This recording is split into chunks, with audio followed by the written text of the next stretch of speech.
सबको जय मसीह की। हम परमेश्वर के वचन में कुछ बातों को सीखना चाहते हैं। हम दो संदेशों में परमेश्वर के द्वारा उपयोग में लाए गए ऐसे पात्रों पर विचार कर रहे हैं जो कि बहुत ही समाज में छोटे थे या बहिष्कृत लोग थे। हमने देखा था कि कोढ़ियों को परमेश्वर ने उपयोग में लाया। हमने देखा कि एक छोटे लड़के को यीशु मसीह ने उपयोग में लाया, और हमने देखा कि कैसे परमेश्वर ने मूसा की बहन का उपयोग किया और एक छोटी गुलाम लड़की का नामान के उद्धार के लिए, उसके छुटकारे के लिए उपयोग किया। और आज शाम हम इस क्रम में थोड़ा और आगे बढ़ना चाहते हैं, और हम उस अध्ययन में आगे बढ़ें उसके पहले आइए हम प्रार्थना करें। प्रभु जी, मेरी सहायता कीजिए कि मैं आपकी आत्मा की सहायता से आपके पवित्र वचन को आपके लोगों में बांट सकूं। इस वचन को सीखने और सिखाने के लिए मेरी सहायता कीजिए, और साथ ही साथ मेरे सुनने वालों के साथ होइए, उनको भी अपनी आत्मा का प्रकाश दीजिए ताकि वह आत्मा से परिपूर्ण होकर आपके वचन को सीखें, समझें और उस पर चल भी सकें। बिनती यीशु के नाम से मांगता हूँ, आमीन। प्रियो, आज हम कुछ स्त्रियों के विषय में देखना चाहते हैं। ये वो स्त्रियां हैं जो कि समाज से बहिष्कृत थी, समाज से अलग हो गई थी। समाज की दृष्टि में ये निम्न वर्ग की थी, नीचे थी, लेकिन परमेश्वर इन्हीं स्त्रियों का उपयोग कर लेता है। प्रभु यीशु मसीह अब इसी स्त्री के द्वारा पूरे के पूरे गांव को बचा लेता है। सबसे पहले हम जिस स्त्री पर कुछ देर विचार करना चाहते हैं, और वो पाई जाती है यूहन्ना रचित सुसमाचार उसके 4 अध्याय के 9 पद में। उस सामरी स्त्री ने उससे कहा, तू यहूदी होकर मुझ सामरी स्त्री से पानी क्यों मांगता है, क्योंकि यहूदी सामरियों के साथ किसी प्रकार का व्यवहार नहीं रखते। यीशु मसीह एक सामरी स्त्री से वार्तालाप कर रहे हैं। शिष्य नगर में गए हैं भोजन लेने के लिए, और यीशु मसीह उस कुएं पर बैठे हुए हैं। और तभी दोपहर के समय में जबकि कुआं खाली हो जाता है, सूना हो जाता है, वो सामरी स्त्री पानी भरने आती है। क्योंकि वो समाज से बहिष्कृत है, उसके साथ संगति करना कोई नहीं चाहता और कोई उसके साथ पानी भरना नहीं चाहता। और इसलिए जब पूरा कुआं लोगों की आवाजाही से बंद हो जाता है, वो सूना हो जाता है, तब ये स्त्री इस कुएं पर आती है कि अपने लिए पानी को भरे। और तब यीशु मसीह उस स्त्री से कहते हैं, मुझको पानी पिला। जिससे कि यहूदी लोग कोई व्यवहार नहीं रखते थे। लिखा है, क्योंकि यहूदी सामरियों के साथ किसी प्रकार का व्यवहार नहीं रखते थे। उस स्त्री से यीशु मसीह कहते हैं, मुझको पानी पिला। एक विचित्र सा अनुभव ये स्त्री महसूस करती है, आश्चर्यचकित हो जाती है, और यीशु मसीह से कहती है कि तू यहूदी होकर मुझ सामरी स्त्री से पानी क्यों मांगता है? तू अशुद्ध हो जाएगा, तुझको समाज से बहिष्कृत कर दिया जाएगा, क्योंकि तूने एक सामरी स्त्री के हाथ से पानी पी लिया। लेकिन यीशु मसीह जानते थे कि मुझको इस स्त्री का उपयोग करना है, और इसलिए यीशु मसीह उससे पानी मांगते हैं। यीशु मसीह उस स्त्री के इतिहास को जानते थे। ये नहीं कि उन्होंने अनजाने में उससे पानी मांग लिया। जब हम यूहन्ना रचित सुसमाचार उसके 4 अध्याय के 17 और 18 पद को देखते हैं, वहां पर हम पाते हैं यीशु मसीह उस स्त्री को उसका इतिहास बता देते हैं। स्त्री ने उत्तर दिया, मैं बिन पति की हूँ। यीशु ने उससे कहा, तू ठीक कहती है, मैं बिन पति की हूँ, क्योंकि तू 5 पति कर चुकी, और जिसके पास तू अब है वह भी तेरा पति नहीं। या तो तूने सच ही कहा है।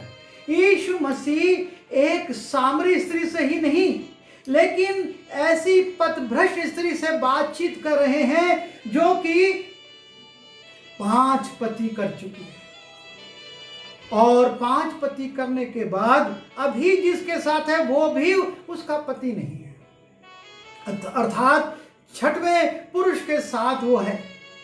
ऐसी पापनी स्त्री से यीशु मसीह बातचीत कर रहे हैं, और यीशु मसीह उससे बातचीत करते हुए उससे कहते हैं, यदि तू मुझसे मांगे तो मैं तुझको जीवन का जल दूंगा। प्रभु यीशु मसीह उस जीवन के जल को सिर्फ किसी उच्च समाज के लिए, उच्च लोगों के लिए नहीं रखते कि जब यहूदी आएंगे तभी दिया जाएगा। वो उस सामरी स्त्री से कहते हैं, तू मुझसे मांगती तो मैं तुझको जीवन का जल दे देता। और इस प्रकार से यीशु मसीह उस स्त्री पर प्रकट कर देते हैं कि वो कौन है, क्या है। और जब यीशु मसीह उस पर ये प्रकट कर देते हैं तो हम देखते हैं यूहन्ना रचित सुसमाचार उसके 4 अध्याय के 28वें और 29वें पद में।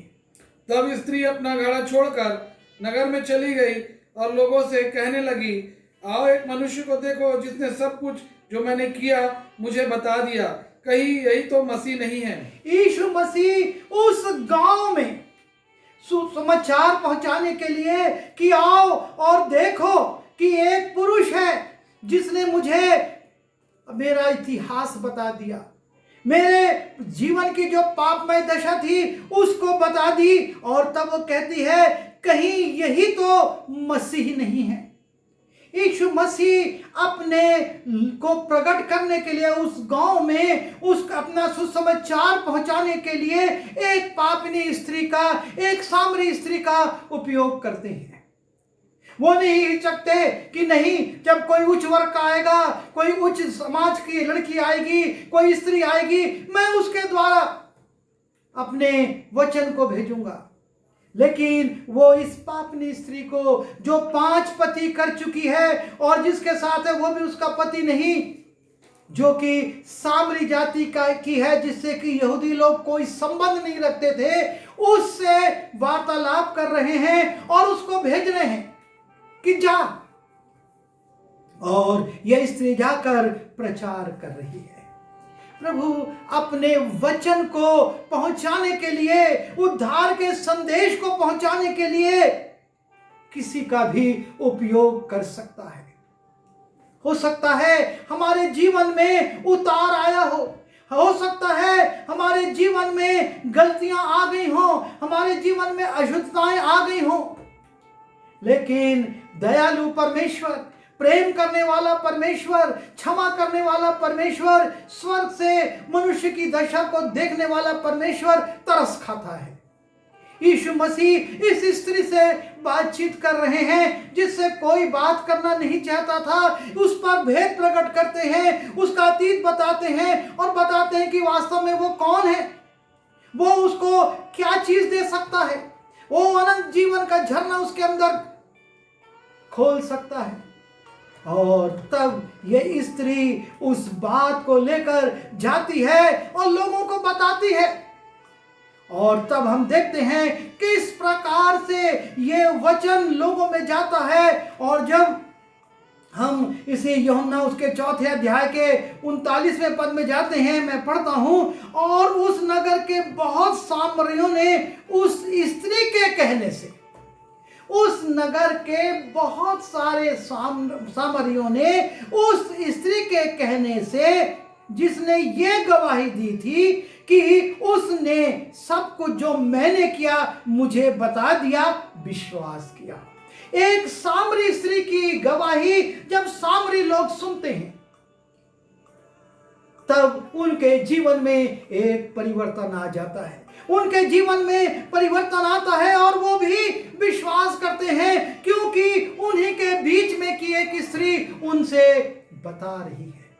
हम जब अपने बीच के लोगों में जाते हैं, साधारण लोगों में जाते हैं, जिनके बीच में हम काम करते हैं, जिनके बीच में हम रहते हैं, जिनके बीच में हमारा बोलचाल, उठना बैठना और चलना फिरना है, और जब हम उनसे उन्हीं की भाषा में, उन्हीं के तौर तरीकों में रहते हुए यीशु मसीह के बारे में बताते हैं, वो विश्वास करते हैं, क्योंकि उनको कोई अलौकिक शक्ति नहीं बता रही, कोई स्वर्गदूत आकर नहीं बता रहा, लेकिन उनके बीच में का एक व्यक्ति बता रहा है। और यीशु मसीह ने यहाँ पर इसी तरीके का उपयोग किया कि सामरियों को बताने के लिए एक सामरी स्त्री को चुन लिया, पापियों को बताने के लिए उसने एक पापी व्यक्ति को चुन लिया।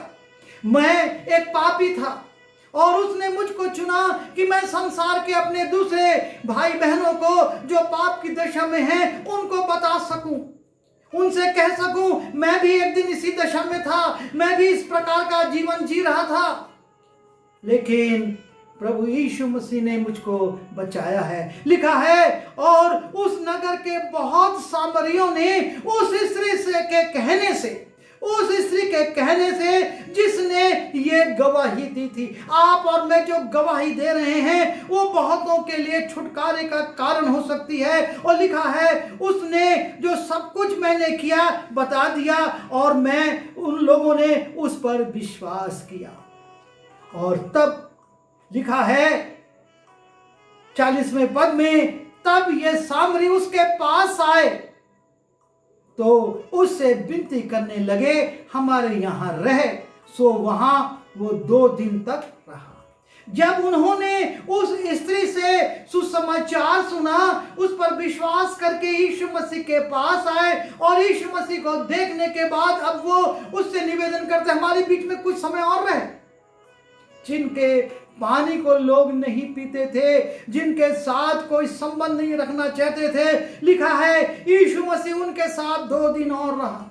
मेरा परमेश्वर, मेरा प्रभु, मेरा यीशु हर एक के साथ रहने को तैयार है जो उसका खोजी है, जो उससे कुछ पूछना चाहता है, जो उससे कुछ जानना चाहता है। और लिखा है, सो वह 2 दिन उन तक उनके साथ रहा और उसके वचन के कारण और बहुतेरों ने विश्वास किया। जब यीशु मसीह वहां रहा तो और बहुतेरों ने विश्वास किया।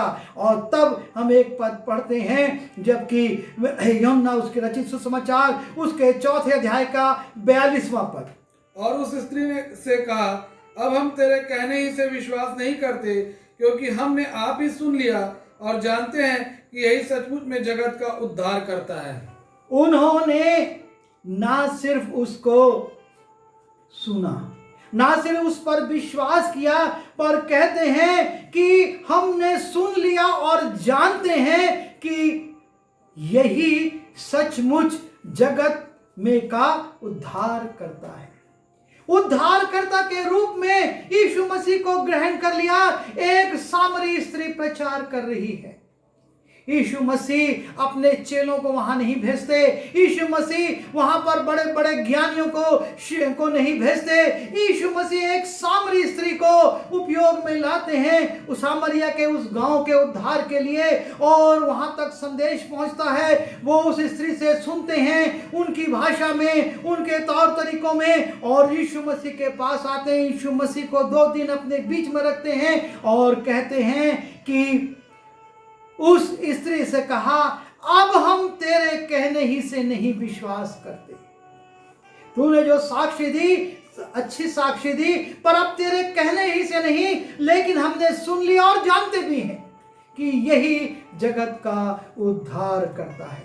प्रभु कब किसको उपयोग में लाएगा, कैसे लाएगा, उसका समाज में क्या स्थान होगा, उसको लोग किस दृष्टि से देखते होंगे, ये महत्वपूर्ण नहीं है। परमेश्वर जानता है मुझको इसकी आवश्यकता है, मुझको इसका प्रयोजन है, और वो उसको इस्तेमाल करता है। हम बहुत योग्य जब हो जाएंगे तब प्रभु का काम करेंगे, जब हम बहुत परिपक्व हो जाएंगे तब प्रभु का काम करेंगे, ये जरूरी नहीं। वो कोढ़ियों को उपयोग में लाता, वो बच्चों को उपयोग में लाता, और वो पापियों को भी जो पाप के दलदल में डूबे हुए हैं उनको भी नहीं छोड़ता है, लेकिन उनको भी उद्धार का संदेश देता और उनको भी उद्धार के लिए, लोगों को प्रेरित करने के लिए उपयोग में ले आता है। ये है मेरा प्रभु। हम कभी भी इस बात के लिए निराश, हताश, परेशान ना हो, उदास ना हो कि हम में कोई योग्यता नहीं, हम तो समाज के बहिष्कृत हैं। क्योंकि जब हम पुराने नियम में जाते हैं, एक ऐसे ही पात्र को हम फिर पाते हैं कि वो अपने लोगों के बचाव के लिए उसका उपयोग करता है। यहोशू उसके 2 अध्याय के 3, 4, 5, 6वें पद में हम इस स्त्री के विषय में देखते हैं। तब यरीहो के राजा ने राहाब के पास यो कहला भेजा, जो पुरुष तेरे यहाँ आए हैं उन्हें बाहर ले आ, क्योंकि वे सारे देश का भेद लेने को आए हैं। उस स्त्री ने दोनों पुरुषों को छिपा रखा और इस प्रकार कहा, मेरे पास कई पुरुष आए तो थे, परंतु मैं नहीं जानती कि वे कहाँ के थे। और जब अंधेरा हुआ और फाटक बंद होने लगा, तब वे निकल गए, मुझे मालूम नहीं कि वे कहाँ गए। तुम फुर्ती करके उनका पीछा करो तो उन्हें जा पकड़ोगे। यहाँ पर एक स्त्री का उल्लेख है जिसके साथ लिखा कि वो वेश्या थी और वो राजा से भी कहती थी कि आज भी मेरे पास बहुत से पुरुष आए थे। ये थी इस स्त्री की दशा, जो कि समाज में किसी भी रीति से सम्मानित नहीं थी। उसका जीवन, उसका चरित्र, उसके कार्य, सब कुछ समाज में एक घिनौना रूप थे। लेकिन इसी स्त्री को परमेश्वर उपयोग करता है, क्योंकि वो जानता है कि मनुष्य पाप में गिर सकता है। वो पाप से घृणा करता, पापी से नहीं। ये स्त्री जो पाप करती थी वो घृणित थे, लेकिन ये स्त्री भी एक आत्मा को अपने अंदर रखती थी, परमेश्वर की फूकी हुई श्वास को अपने अंदर रखती थी, और इसलिए परमेश्वर उसका उपयोग करता है कि ये भी एक पात्र है जिसका मैं उपयोग कर सकता हूं। और वो 12 लोग, वो जासूस जो भेजे गए थे, वो जब यरीहो नगर में आते हैं और सारा शहर घूमने के बाद वो उस स्त्री के पास छिपने चले जाते हैं। राजा को सूचना मिलती है ऐसी बात है, और राजा इस स्त्री से पूछता है वो पुरुष कहाँ गए, और वो उसको छिपा लेती है। परमेश्वर छिपने के लिए एक ऐसे घर का उपयोग करता है जो समाज की दृष्टि में बहिष्कृत था। एक पापनी स्त्री का घर था, एक वेश्या का इस घर था, लेकिन उसी में परमेश्वर अपने लोगों को छिपाकर सुरक्षा दे देता है, और इस स्त्री से को ऐसी बुद्धि देता है, वो उसको छिपाती है, उनको घर में लकड़ियों के ढेर में छत पर छिपाकर लिटा देती है, और राजा के लोगों से कहती है कि मैं नहीं जानती, जल्दी जाओ और तुम उनको ढूंढो। यदि उसके घर की ढूंढाई होती, यदि उसके घर में जांच होती और वो लोग पकड़े जाते, तो इस स्त्री की क्या दशा होती। लेकिन ये स्त्री इस बात से नहीं डरती। वो जो अवसर उसको मिला था उसका उपयोग करती है। बहुत सारे ऐसे हमारे जीवन में गलतियां हो जाती हैं जो कि समाज के और लोगों के प्रति अच्छी नहीं हैं, पर परमेश्वर उनको भी क्षमा करता है। उसने क्रूस पर से उस डाकू जो व्यभिचारी था, जो हत्यारा था, जो लूटपाट करता था, उसको क्षमा कर, कहा आज ही तू मेरे साथ स्वर्ग लोक में होगा। परमेश्वर क्षमा करने वाला है, परमेश्वर दया करने वाला है, परमेश्वर हमारे पापों को अपनी पीठ के पीछे फेंक देने वाला परमेश्वर है, और दोबारा कहता है कि मैं लेखा नहीं लूंगा। परमेश्वर इस स्त्री का उपयोग कर रहा है। कई बहाने हमारे जीवन में आते, कई लोग बोलते अरे हम तो ऐसे हैं, हमको क्या तवज्जो देगा, हम क्या करेंगे। नहीं, हमारा परमेश्वर उनको भी उपयोग में ला सकता है। और जब हम यहोशू उसके 2 अध्याय के 12वें पद को देखते हैं, अब मैंने जो तुम पर दया की है, इसलिए मुझसे यहोवा की शपथ खाओ कि तुम भी मेरे पिता के घराने पर दया करोगे, और इसका सच्चा चिन्ह मुझे दो। यह स्त्री उनको पूरी तरह से बचाती है और उसके बाद उनके निकलने का उपाय करती है और उनसे एक निवेदन करती है। सच बात है, मैं एक पापिनी स्त्री हूं, पर मैं चाहती हूं कि मेरे घराने पर दया की जाए। मैं विश्वास करती हूं कि तुम परमेश्वर के लोग हो और एक दिन इस नगर पर राज करोगे और तब मेरे घराने पर दया होनी चाहिए। उस स्त्री को, पापनी स्त्री को अपने परिवार की चिंता है और वो उसके छुटकारे के लिए निवेदन करती है और तब उसको चिन्ह दिया जाता है कि लाल डोरी इसी खिड़की पर बांध देना और जब हम आएंगे इस नगर को जीत लेंगे, तेरे घर के लोग छोड़ दिए जाएंगे। परमेश्वर उस घराने को भी बचाने का उपाय करता है जो कि समाज से बहिष्कृत है, जिसमें पापी लोग हैं। परमेश्वर के प्रेम को देखिए। आपको और मुझको केवल परमेश्वर की ओर अपने हाथ को बढ़ाना है, उसकी ओर, उसके काम के प्रति अपने आप को समर्पित करना है। इस स्त्री ने यही किया और उसका परिणाम यह हुआ कि ना सिर्फ वो बचाई गई लेकिन उसका घराना भी। जैसा कि पौलुस कहता है, प्रभु यीशु मसीह पर विश्वास कर तो तू और तेरा घराना उद्धार पाएगा। यहां पर सिर्फ काम किया राहाब ने, लेकिन उसका पूरा घराना बचाया गया और परमेश्वर ने इसी स्त्री को इतना ओहदा दिया कि यीशु मसीह की वंशावली में यह आ जाता है और ये दाऊद के परिवार से जुड़ जाती है। यह है परमेश्वर का चुनाव। परमेश्वर छोड़ता नहीं है। परमेश्वर की दृष्टि हर एक उस मनुष्य पर जो कि उससे प्रेम करता है और अपने जीवन की गंदगी को छोड़कर उसके पीछे होना चाहता है, उसको वो अवसर देता है और उसके लिए को उपयोग में भी ले आता है। और एक स्त्री है जो कि बहिष्कृत है, जिसके पास लोग जाना नहीं चाहते हैं क्योंकि उनको राज आज्ञा का डर है, और वो स्त्री है जादू टोना करने वाली स्त्री। और जब हम पहला शमूएल उसके 28वें अध्याय में जाते हैं और 7वें से 20वें पद में देखते हैं, एक लंबा विवरण है और हम इसको जानते हैं कि किस प्रकार से शाऊल अपने जीवन के उत्तरार्ध में, जबकि उसको लगता है कि अब मेरी मृत्यु निकट है, वो जब परमेश्वर से भी वचन नहीं पाता, भविष्यवक्ताओं से भी, तरीम से भी उसको कोई जवाब नहीं मिलता, और तब वो कहता मुझको एक जादू टोना करने वाले के पास ले चलो ताकि मैं अपना भविष्य जान सकूं।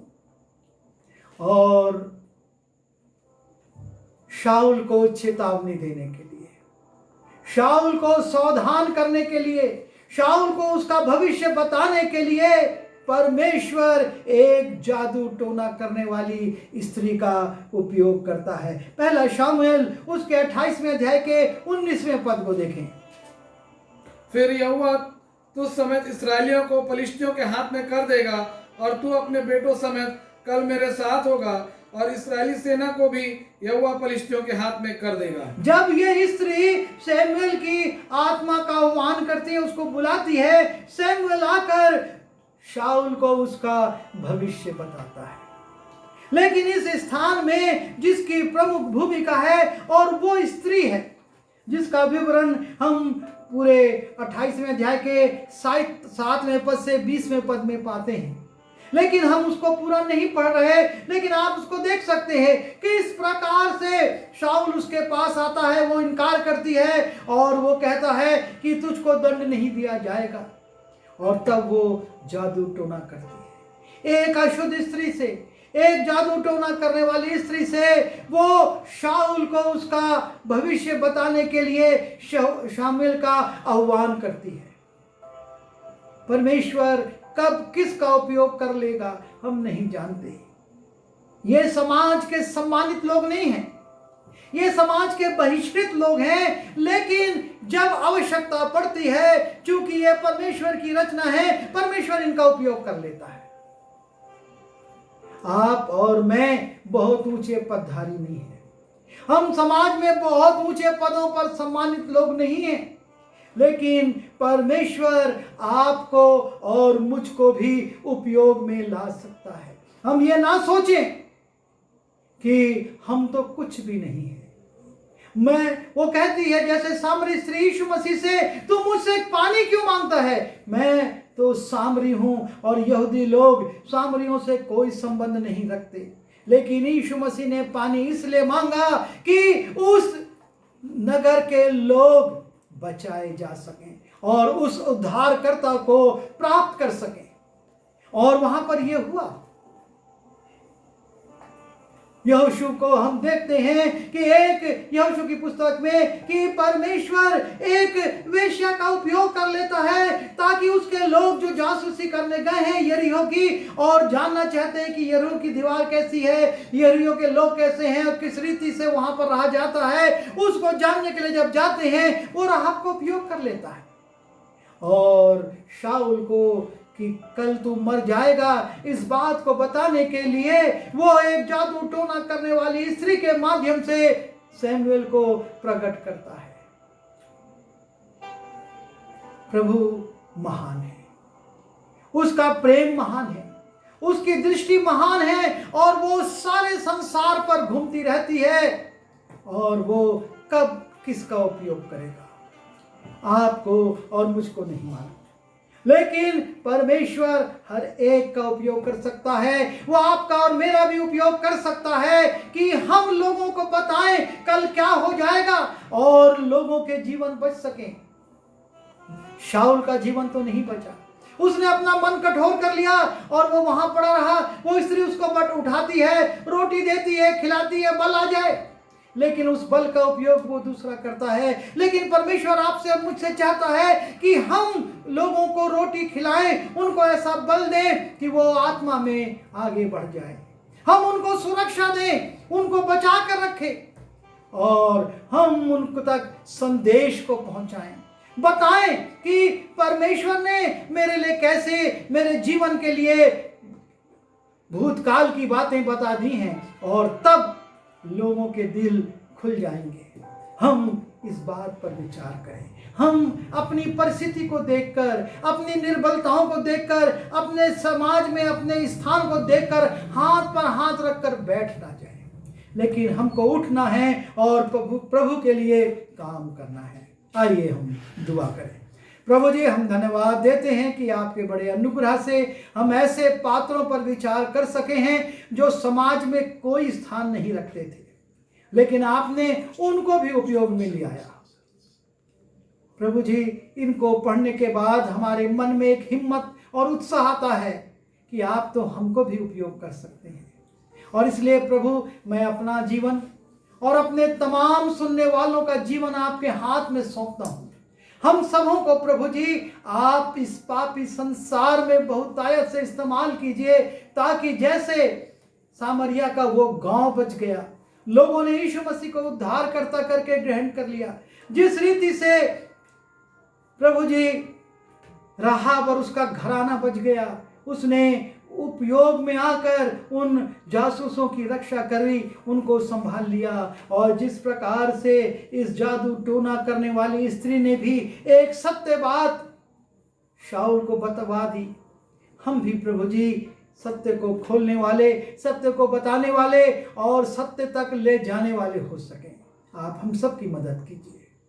बिनती यीशु मसीह के नाम से मांगता हूँ, आमीन।